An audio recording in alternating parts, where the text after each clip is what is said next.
Those serendipitous little things that happen when you think you're supposed to go one way and just it seems like everything is blocking you. That's the feeling initially. But then what happens if we just release and we open our minds to wait, what did this change create? What opportunity did it give me? Instead of me getting angry that I'm not on the slopes right now. Happy Monday, everyone. It's Sophie. And Adi. We're always looking for new ways to support you, and we know firsthand how life can get in the way.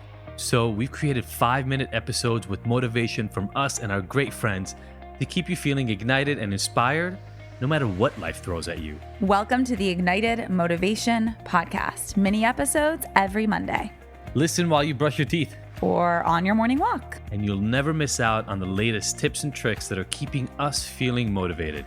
This weekend, I was leading an intensive group mini retreat. So much comes up when you're in a group of people for days together. It's pretty crazy. It's pretty powerful every single time. I'd known I had a crazy 3 weeks, and then I had a week break, and then I have another 3. Well, February plus the last week of January, they're going to be pretty crazy. And I've learned enough about myself that I don't take time for myself in between those things. So I booked time. I booked a flight to go snowboarding and book riding in Mammoth. So I booked it, and then yesterday they're getting snow today in Mammoth. So I got an email saying, "Hey, your flight was canceled. It's moved to the next day." And my first reaction was like, really? Even when I go plan the thing doesn't work. So that was my first reaction. But fortunately, there was a follow-up. And the reason I say fortunately is I just keep learning. The world, if you let it, the world unfolds and life unfolds. Not necessarily as you planned, but as you need it to unfold. And so I get that message at, 3. And I'm upset, oh my gosh, I was supposed to be there already. I already paid for the hotel room. I don't know if they're going to let me. I still don't know if they're going to let me change the reservation. Do I now only get 2.5, almost 3 days for myself? Or how do I get 4 days now? All that stuff kind of came up because the plan I had made wasn't working out. And then 2 hours later, I hear about Noah and kind of Sophie's nightmare scenario as I'm leading this retreat, having, this problem with Noah and having to go to an urgent care and getting her taken care of.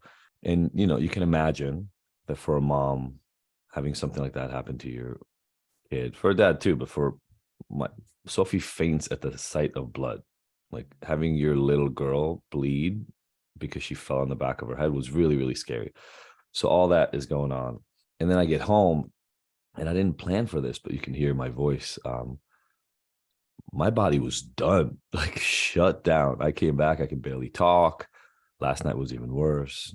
I couldn't really think, to be honest. Like it was like my body and my brain were just telling me, okay, you pushed as hard as you can push. Now chill. But had the flight not been moved, I would have had to wake up at 5 o'clock in the morning to make it to a flight to 18-degree weather or whatever it is. And I love snowboarding, don't get me wrong, but I don't think right now I'm exactly in the state where I should be hanging out in the snow if possible. So this thing happened, and just like life, I wanted life to go right.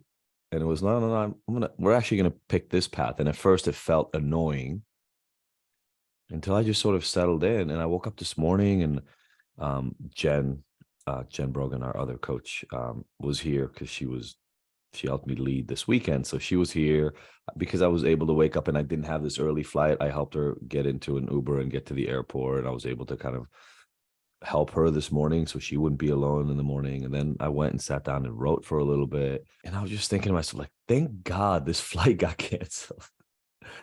I don't know what I would have felt like if I had to leave the house at 5 o'clock in the morning, knowing Sophie's going to wake up with our girl with staples in her head and the trauma that she had and everything that happened yesterday. And I'd be like, okay, cool, I'm going snowboarding. And then on top of it, just my body feeling the way that it feels. It needs a day. It just needs a day to actually not do anything. And so I'm filled with gratitude, and weirdly for gratitude with life not working out the way I wanted it to. and those serendipitous little things that happen when you think you're supposed to go one way and just it seems like everything is blocking you. That's the feeling initially. But then what happens if we just release and we open our minds to wait, what did this change create? What opportunity did it give me? Instead of me getting angry that I'm not on the slopes right now. And it's that duality we talk about all the time, right? We can choose which side we want to focus on. I don't know if it's the practices. I don't know if it's really the intensity of what happened to Noah. I don't know. I can't tell you, but I can tell you that I used to live a life where everything was always focused on what I was missing out on or what didn't work out the way I wanted to. And then how I was going to force my way into it. Like,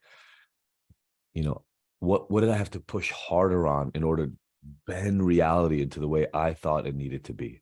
And the less I do that and the more freedom I give myself to just make my plans and adjust and make my plans and adjust and listen to the signals the world is sending me, the easier the experience. It's just easier. And it's so hard for me to let go sometimes of wanting for things to work out the way I want them to. It's so hard. And the vast majority of the times when I'm able to do it, I'm calmer, my life is better, and things work out as they're supposed to. You just listened to the Ignited Motivation Podcast. Did you love the mini dose of motivation? Please let us know. Your feedback and experience is our #1 motivator. Leave us a review, subscribe, and share with your favorite people on your favorite apps. And don't forget to catch the next episode every Monday. Because we want to hear from you. So join the conversation and discover bonus content on our website and Instagram. You can find the links in the show notes. Now that you're ignited, what are you motivated to take on?